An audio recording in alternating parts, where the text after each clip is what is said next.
you got black people in Palestine facing racism. You better go through your research. What about our African brothers and sisters in Palestine who are suffering racism at the hands of the Palestinian Arabs? Y'all ain't said nothing about that. Oh, no. Oh, no. You come to the wrong place with that. And see, what we fail to realize as African people, what we fail to realize as African people is when you start paying attention to other people's struggle, you give the whole world permission to ignore your problems. What about all the black people sold into slavery by the Arab nations? Has Palestine spoke out against that?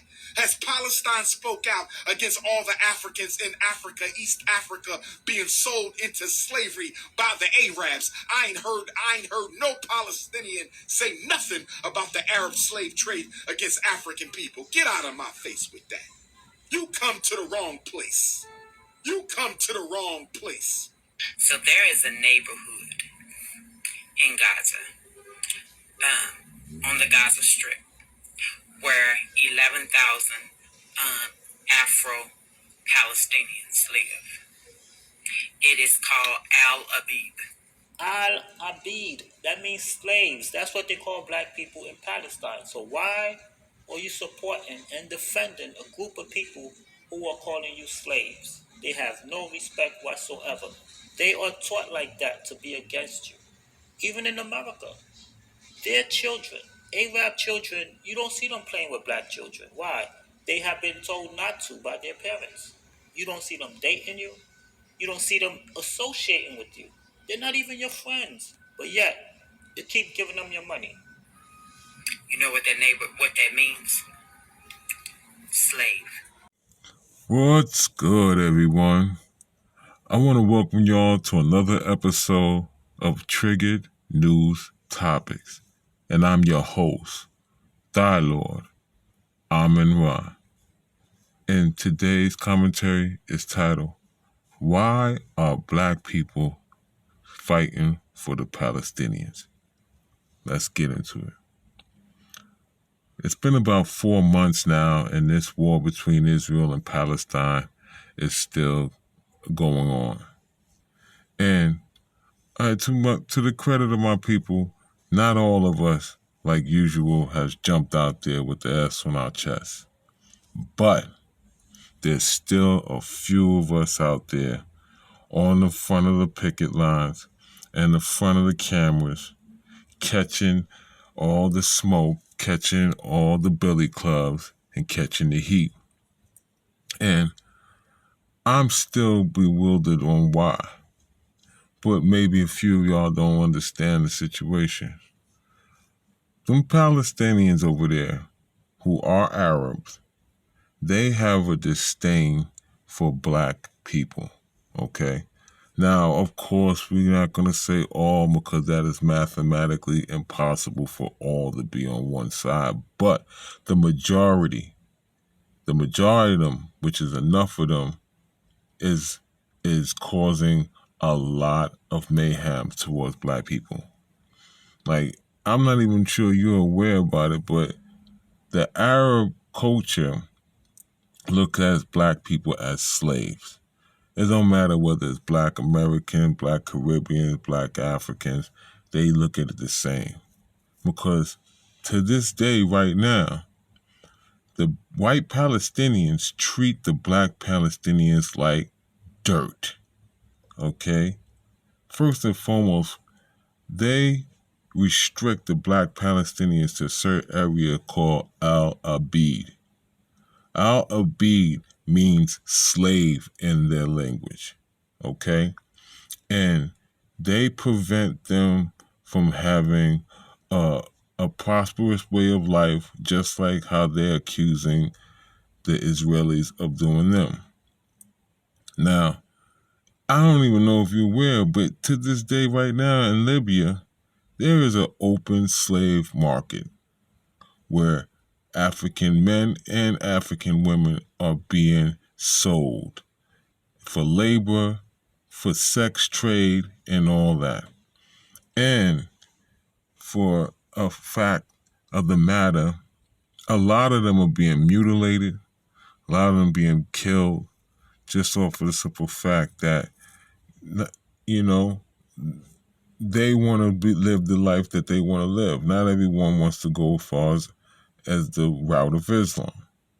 But those are just side issues, because the main issue, which has always been for thousands of years, that the Arabs hate black people. And the funny thing about it is, just like every other people in this world, they owe a lot to black people, even down to the religion that they worship, which is Islam.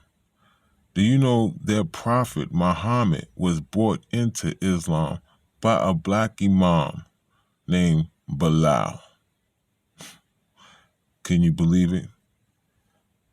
Can you believe it? But see, they have such a disdain and such a superiority complex towards black people. I don't understand how they can fix their mouth to ask out loud why a lot of things that are happening to them, especially over there in Palestine. All right. Now, our black Palestinians face racism, bigotry from both sides of the streets, from the Israelis and also from their so-called Palestinian brethren. All right. But I don't see a lot of us out there on the picket line, out there yelling and screaming, free black Palestinians, huh? Or free the black slaves that the Arabs are enslaving every day. Just like I will have to say, Dr. Umar said a long time ago, do not come to me about other people's problems, where these same people are causing problems for our people. All right? We have to learn how to focus on ourselves. All right? Because ain't no one else coming out putting the S on their chest and the cape on their back for us. And I mean, as black people, or we can say melanated people around the world. You know, we have children being enslaved to work in Congo and other places, other countries within that continent. And there's no big uproar for that. There's no commercials on the TV, on the internet for that. You don't have people disrupting churches and public speeches and things like that for them. All right, you don't see these folks coming at Biden or whatever president that is going to be or have that we've had about the black children over in Africa that's being worked to death. You haven't heard people jumping out of their seats, running up to the White House about the open slave market in Libya, which I mentioned. So once again, I ask my people, why are we out here straining our voices, putting ourselves in physical danger and financial danger, because there's a lot of our people have lost their jobs behind jumping up for these Palestinians. I remember there was one lady, black lady, that was primed to be part of a top law firm.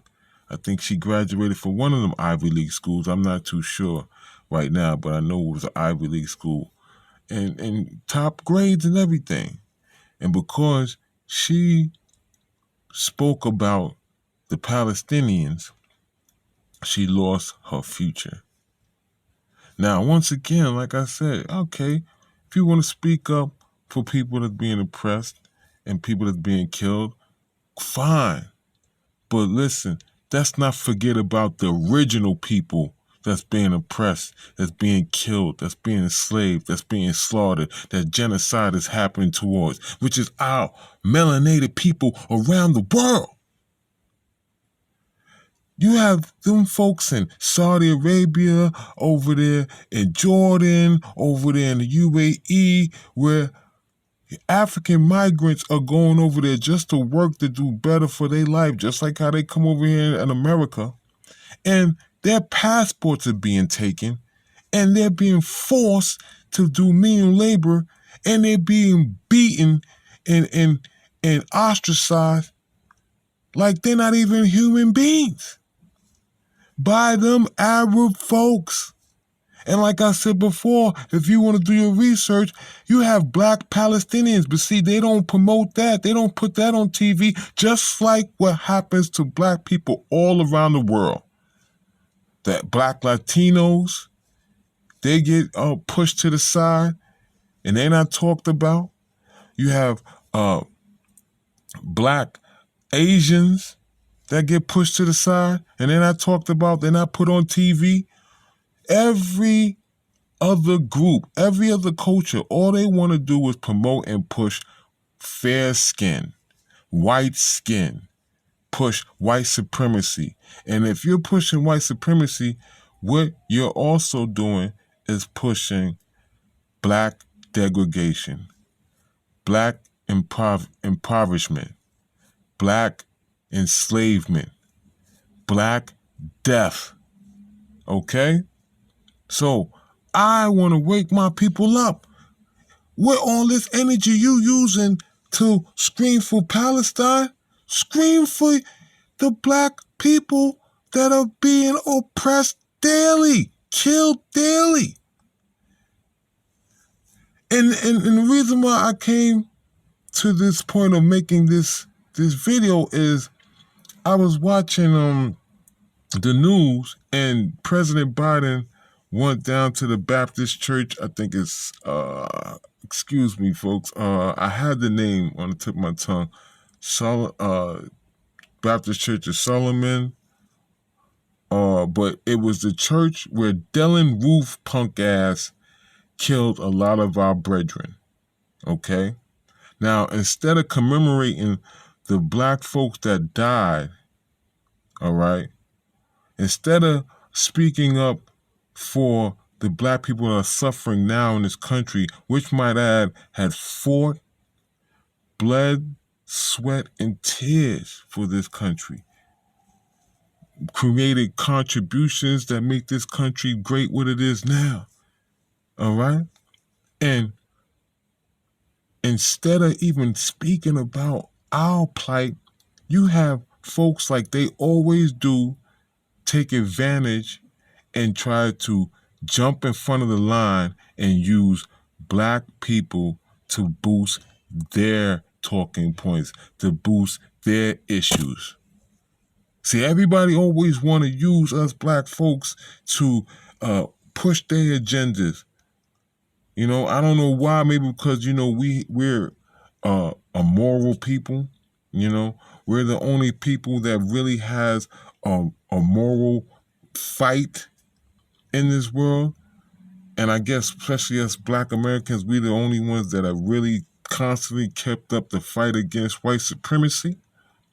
But either which way, every time somebody else is in some type of issue, they always want to run to the black folks, always want to use our civil rights leaders' names, and always want us to come and take the slings and arrows and use our voices to bring awareness to their issues. But when the shoe is on the other foot, they are silent. They don't get out here and put the energy out there to fight for our issues. And a lot of times, them same folks that want us to come help them and save them all the times, they are doing things to us that will be considered as atrocities. So, I'm not going to stay on here too long, but I want my people to wake up and conserve all that energy and rah-rahness you got for all these other groups, and let's put it to our people, all right? Because we have a lot of issues, internally and externally. We have this issue between melanated men and melanated women, the gender issue. We have poverty issues. And don't forget, especially in here in America, we're being overrun by illegal immigrants, which, might I add, I believe is purposely being done to drown us out, to drown our voices out, to drown our vote out. Okay? They want to silence us, and I believe they want us wiped out off the face of the earth, because we're like a mirror to these folks. We show these folks all the time that they are not as good as they want to portray they are. They are not as religious as they want to portray they are. Because throughout the years, these folks have used the word of God. No matter what denomination you go by, no matter what name you call them, but they have used God throughout the ages to subjugate the melanated people, from Christianity to Islam. Even right now, you see with them Zionists using Judaism. Them folks cannot have us around, because we always remind them of their ill ways, of the evil that they have putting out in this world. And evil is an energy, and energy doesn't die. It just reforms, it restructures. So my people, I beg you, please, let's focus on us, our issues, us as a people, to get together as the original children of whatever name you use, but as the Most High. So, like I said, I'm not going to stay on here long. I'm about to wrap this up, but I want to thank everyone for tuning in. And if you have any comments, please leave your comments down in the YouTube comment area. If you haven't subscribed, subscribe and hit the like button. I want to wish all of y'all to have a wonderful evening. Peace.